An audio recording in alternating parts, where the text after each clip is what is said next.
ಅಲ್ಲಲ್ಲ, ಗಾಡಿಯಲ್ಲಿ ಬೆಳಿಗ್ಗೆ ಯಾವ ಗಾಡಿಯಲ್ಲಿ ಇಟ್ಟಿತ್ತು ಹೋಗಿದ್ದಾರೆ ಅದೇ ಗಾಡಿಯಲ್ಲಿ ತಗೊಂಡ್ಬರ್ತಾರೆ. ನಾವು ಕೂಡ ಅವ್ರ ಜೊತೆಗೆಲ್ಲ ಕೂಡ ಹೋಗೋದಕ್ಕೆ ನಮ್ದು ಒಪ್ಪಿಗೆ ಇದೆ. ಹೋಗ್ತಾರೆ. ನಮ್ಮ ಇಂಟೆನ್ಷನ್ ನಾವು ಅಂತ್ಯಕ್ರಿಯೆ ಮಾಡಬೇಕಾಗಿತ್ತು, ಹಿಂದೂಗಳು ಅಂತ್ಯಕ್ರಿಯೆ ಮಾಡಬೇಕಾಗಿತ್ತು. ಅಂತ್ಯಕ್ರಿಯೆಯಲ್ಲಿ ನಾವೆಲ್ಲರೂ ಭಾಗವಹಿಸ್ಬೇಕು. ಇಷ್ಟೇ.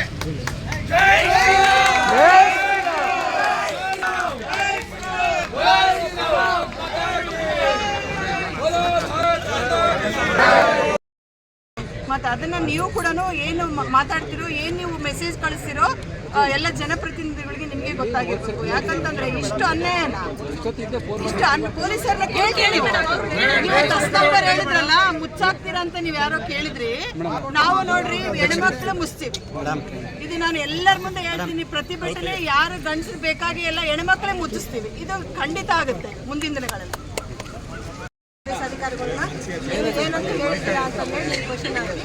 ಅದಕ್ಕೆ ಅವ್ರಿಗೆ ನಮ್ಮ ಹೋರಾಟ ಕೊಟ್ಟು ಮಾತನ್ನ ಬಗೆಹರಿಸೋರಿಗೆ ನಾವು ಹೋರಾಟ.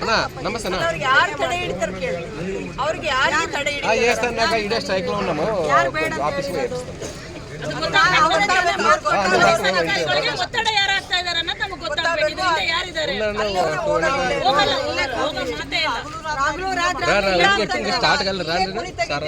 ಮಾಡಿ ಹೋಗ್ತೀವಿ ಲಾಸ್ಟಿಗೆ ಅಷ್ಟೇ. ಬೆಳಿಗ್ಗೆ ಒಂದು ಮಾತ್ರ ಮಧ್ಯಾಹ್ನ